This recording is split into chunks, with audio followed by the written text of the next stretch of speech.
Ешкілер туралы қызықты деректер.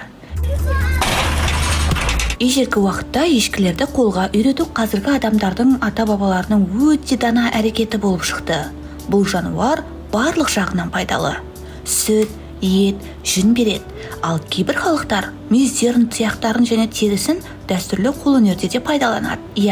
Ешкі сүті ерекше пайдалы болса да, оны бәрібірде ұната бермейді. Бірақ көптеген елдерде бұл сиырдан әлдеқайда пайдалы саналады.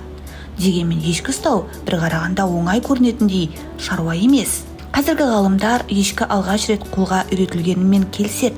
Шамамен 9000 жыл бұрын таяу шығыста. Үй ешкісінің арғатасы жабайы безуар ешкі болған. Ол әлі күнге дейін Азияда кездеседі. Ешкі туберкулезбен ауырмайтын санаулы жануарлардың бірі екен. Өте қарапайым.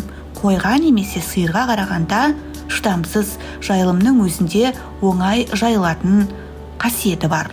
Ешкі қатты аязға және аптап ыстыққа оңай шыдайды, бірақ жайылымға нашар бейімделеді.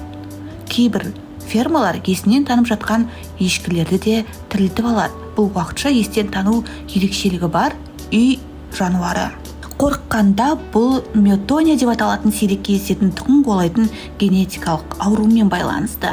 Бір ересек ешкі 30-50 аналық табынға жете алады. Бұл жануарлар адамдарға өте жақын, әсіресе олармен жақсы қарым-қатынаста болса, ешкілер табиғатынан өте қызық жануардың бірі. Ешкінің қаңылтыр немесе пластик бөтелкені жегісі келетінін көру таңғаларлық. Олардың дәмі туралы көбірек білу үшін көп жағдайда ешкілер осындай заттарды да жейді. Дүние жүзінде ешкілердің көпшілігі ақш-та, Техаста өсіріледі. Бірақ олардың өлшемдері басқаша. Ергежейлі түрлерінің салмағы 18-20 келіден басталады. Бур ешкілері 110-120 келіге дейін жетеді.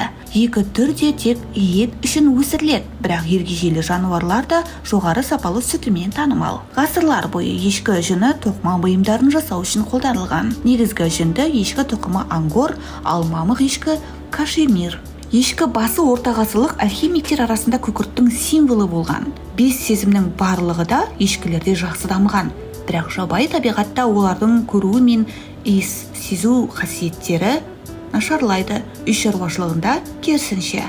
Ешкілердің қарашықтары өте ерекше. Олар тар, дөңгелек емес, тік емес көлденең орналасқан. Көп адамдар ешкі сүтінің пайдасы туралы естіген, бірақ аз біледі. Екіншіден, ол туберкулездің даму қаупін азайтатын өнім ретінде пайдаланылады. Ғалымдар жылына 5 литр ешкі сүті өнімін ішетін адамдардың туберкулезбен мүлдем ауырмайтынын дәлелдеген. Дамушы елдерде ешкі әлі де маңызды экономикалық ресурс. Ежелгі уақытта пергамент жасау үшін ешкі терісі пайдаланылған.